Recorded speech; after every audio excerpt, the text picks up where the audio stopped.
Hi, this is a note from future Tina. I wanted to give you a heads up on what you're about to see. So about 10 years ago, David's mother kind of started telling us about this exciting opportunity she'd found, that she was volunteering, helping to refurbish sewing machines to send to Africa, and where women and families were using them to earn a living. Well, she's talked about it for years. We never got to see the workshop. And this 2 weeks while we were here, although she had no longer been volunteering there, she'd stayed in contact with the group at Tools for Self-Reliance Cymru, and Cymru is Welsh for Wales. She was talking to them. She had gotten me a 222 featherweight, which are few and far between, and they were only produced in the UK. So you kind of have to get them here, which I am bringing one home from here that Jean did find for me, with Alec as her contact and a friend that wanted to donate to this cause. And we get to go visit. So what you're about to see is an interview with Alec, who is the sort of main paid employee who makes sure that the goods that come into the shop are either divided into going into the container that's sent out yearly, or they are fixed up and repaired and either sold. Looked like he was using like an eBay scenario, I think is what they're using. And then there's also groups of guys, and you can kind of hear the guys in the background talking while I interview Alec, that work on people who want to have repairs done on some of their tools and their sewing machines. At the time we were doing the interview, they happened to be working on some sewing machines that I believe were going to go back to customers, and basically they're providing support for the outlying areas. We drove, and you also saw in the drive right before this intro, is we drove further into Wales. And so in that part of Wales, I asked David and Jean, like, okay, are we into Welsh language country now? And apparently, yes, that when you hit that part of Wales, that's when you get more and more people who will speak Welsh as their main language, not English. So we hit that zone, although we didn't run across any conversations in Welsh. All of the guys, well, Alec's Canadian, so I don't think Welsh is going to be a strong suit, but maybe I'm wrong. Anyway, we had a good time talking. I've just pretty much left all the conversations we had in here with some blending. So we talked about sewing machine repair. We talked about converting sewing machines for UK or for US and Canadian use. We talked about the machines that they had the old ones, and what some of them meant. Since then, Jean and David and I sort of did a search, and I found examples of both of those machines. That the one he was concerned that it was sort of counterfeit, that they had tried to make it look old, but indeed that is the Sphinx, and all the decals on there were put on by the company that had the machine made. Probably Singer made, but then rebranded to a department store. And then the one with the roses really exists. And I'll try to put links to all those things down in the info below. I will definitely put links to Tools for Self-Reliance of Cymru in there. There are other Tools for Self-Reliance that work with other villages in other regions. I know I found one in Ireland. I think there's one down around towards London or in different regions of the UK. So this isn't the only one, but this is the one Jean found, and it was a wonderful experience for her. She had a great time socializing with the guys. She learned so much about machines, and they kind of looked to her as the sewing machine expert. So she brought some attachments home to figure out what they were and where they work. So that's just a heads up of what you're going to see. And at the tail end, I'll pop back and do another one of these. Alec. And you work for? I work for Tools for Self-Reliance Cymru, which is a charity organization that refurbishes tools and sends them to artisans in rural northern Tanzania. Northern Tanzania. And up in the lake zone. And we've been doing it for about 30 years now. Wow. Yeah, I've been with the company for about 10. Yeah, and Jean said she started about 10, 11 years ago. Yeah. Volunteering, yeah. I started as a volunteer. I'm now employed. Yeah. One of only 3 employees here in Wales. We also have 3 employees in Mwanza in Tanzania. Oh, cool. And, so the organization has managed to hire here, fix stuff, ship it over there, and now you've got people over there fixing stuff as well. That's right now. Yeah. And we've actually slightly changed the focus. Our model originally was to go to Tanzania once a year, find people who needed tools, ask them what they needed, and then come back here, try to find those tools, Oh. stick them in a container, and send them down. So by the time they ordered them to the time they get them could be over a year. A year, yeah. And And that tool need might change in that year. right, so that's why we set up the workshop in Mwanza, and they were receiving raw tools as well as tool kits. And when they needed extra tools, they would have them available there to fix up. Over the years, and particularly since COVID, we haven't been able to do an awful lot of refurbishing that we would normally do. So we've been sending just raw tools down there now, just a giant container full of 18 tons of unrefurbished tools, including sewing machines. Yeah. And they fix them up there. And we've got a part-time project manager down there who runs around to all the groups and distributes and collects orders and whatnot. So we're starting to actually hire quite a lot of people down there. Cool. One of the people was trained by us in our last big project, which was called Keep Them Singers Singing. We trained up about 30 artisans to do the work that we would normally do here, down there. And he was hired by us on a part-time basis to fix up the sewing machines. We sent him 180 sewing machines last year. He's got 20 left to finish. Wow. So he's cranking through them. Yeah, we could send 1,000 sewing machines in there. We've just barely scratched the need. It's unbelievable how many Groups want. groups want them. Yeah, the small organizations that sell mum, and Yeah. Yeah. And we've started to work now with a couple of other groups to do training on other things. We've got a group outside of Mwanza called the Kalawande, and they're training auto mechanics, bicycle mechanics, carpenters, blacksmiths for their school. And another group, she's marvelous. Her name is Flora Magabi. And she set up a school to look after children of vulnerable single moms and vulnerable women, so that they can go and get training. She looks after the kids, and she set up a training area in her little school to teach them how to do tailoring. Oh, So we provided her with a bunch of sewing machines last year as well, and that's gone off really, really well. I bet, yeah. So, yeah, So they electrified, or you're sending all hand? I know for a while it was hand crank or Yeah. treadle. over the years, I've noticed a big change, because when I first started, it was all hand crank stuff. But now, especially around Mwanza's a very big city. It's over 1 million people live there. So the infrastructure is pretty good. So we don't have to worry too much about that kind of stuff up there. Oh, good. But we still send an awful lot of stuff out into really rural parts of northern Tanzania. It's incredible how hard it is to get to some of these places. And you've gotten to go. I went there once. I spent 5 weeks there. Because it's not tourist Africa. No. It was pretty harsh. Yeah. It was fun. It was really fun. Yeah. Still, I think about it all the time. Yeah. Well, and it's nice now that they're training people over there. All the maintenance stuff. I assume that the workshop there is then training who they give the machine to, how to maintain them, yeah, and yeah, make sure they're well oiled and stuff. Yeah, we're actually planning another group of blacksmiths. We're going to send our workshop supervisor, a guy named Saidi. He's a blacksmith, and he's going out to the blacksmithing groups now. We actually buy fair trade tools back from them as well. Oh, So we give them money and they give us tools, and we ship them to Wales and sell them out of our shop here in Krakow. I'll have to Check look out at those website. before. We just got a fireplace. Check out our website.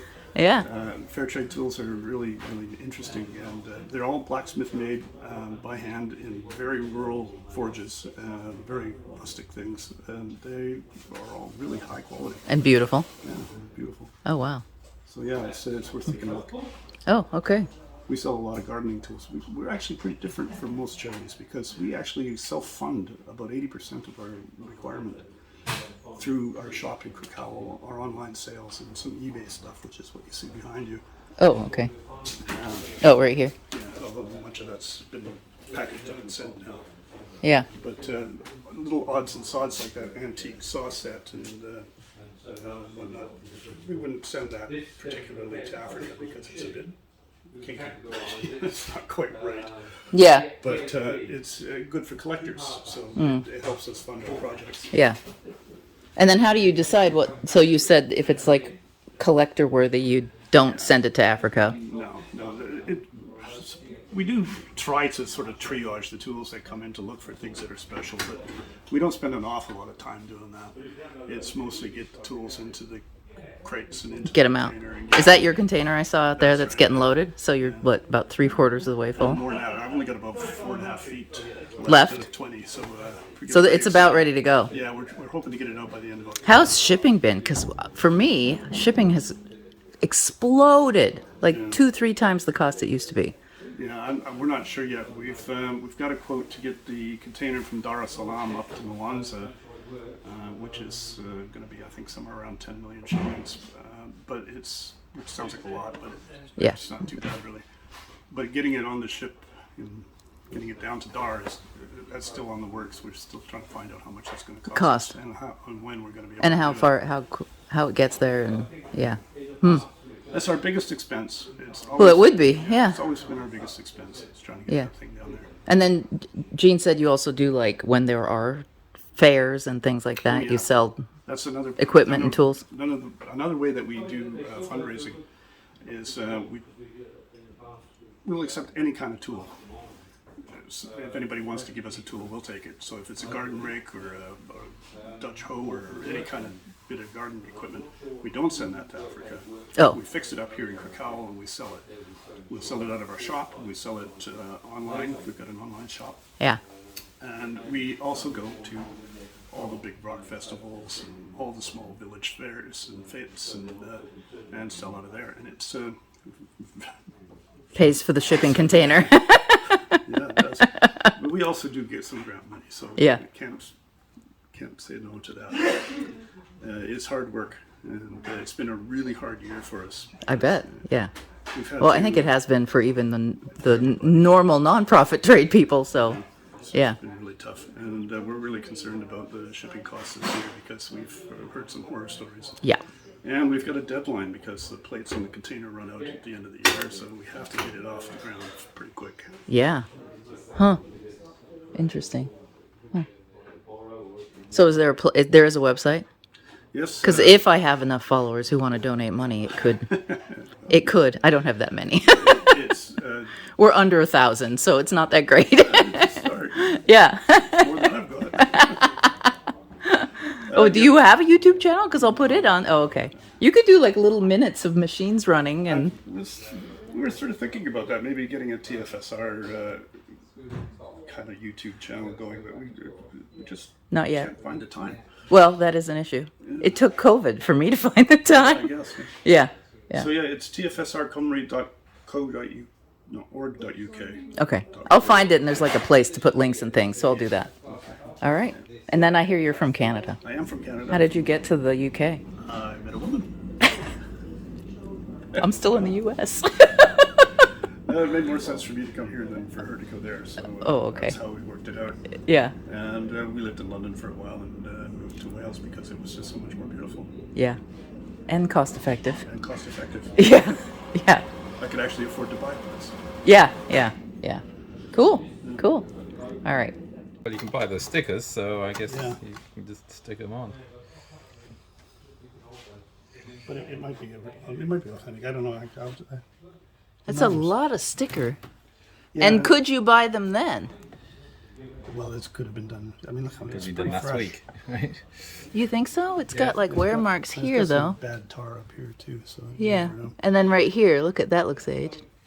It does have a number, so we could probably look it up and see what they think it was. Here. I've got a picture of it now. Well, if I can see it. There it is. You got it? Yeah.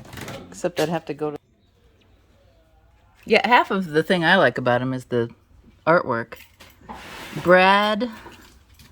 Bradbury and Company, #1. I don't think that's actually who made that. Though. But look at that. I think somebody added this though. This is painted after the fact. Yeah. It does have, again, that one's in pretty poor shape. Still works. You can still sew with it. Earlier than the one seen as well. That's a featherweight? No, that's the featherweight. That's the featherweight. This That's is another old one he has. You thought you might like to beautiful. Look at its cute little case. Yeah, that's some kind of gumwood apparently. Yeah. Wow. Does it have, it has a bobbin though, so it's not one of the chain stitch ones. No, it's a trench. And look at, No, it's the old shaped bobbin, isn't it? The Yeah. bolt one. The bullet one, yeah. So it's got the same shuttle as. but the one it's you have, smaller, David. And it, oh, and Yeah. look at its end plate. Yeah, they're awesome. I know. That's a particularly fine one. Yeah, it is. It's in good condition. This is a much better place for you, isn't Yeah, it's all right. I don't get to do much sewing machines anymore because we just it? You do just it send here. them Yep, through. I was we do a telling quick check and then we put them in a box and stick them in the trailer. So Yeah, so it's, oh, this is cardboard in the bottom. So it's missing all the internal. Well, it's Talking all that. about the cake. Oh, it's here. and then all those That sits down in the bottom. all those accessories were just lying loose in there. And I'm sure that we can find a box that fits. Oh, right. So you might know this. The foot switch, foot controller. Are those different between the US and UK? I'm guessing they would be. Well, the plugs would definitely. Be The plugs are, yeah, and Yeah. the motor, but I don't know if the foot controller is. I don't think it would be. You don't think it would be? Okay. No, I don't think so because it's just a little switch. Wondering Yeah, it's a This very important is- system. Exactly. Oop, Yeah. that's a ruffler, isn't it? No. This is It's a a Or, zigzagger. oh, it's the zigzagger. I bought one off. Container that is almost full. I guess it's got 4 feet left and then No, you've not got much. goes all the way back, and I'll walk around the outside so you can see it. And this all goes to Tanzania. Look at the legs, sewing machine legs, a drill press, the steel. Here's the axe heads, toolboxes.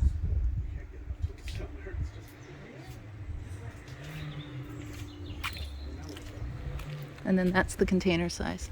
That's it.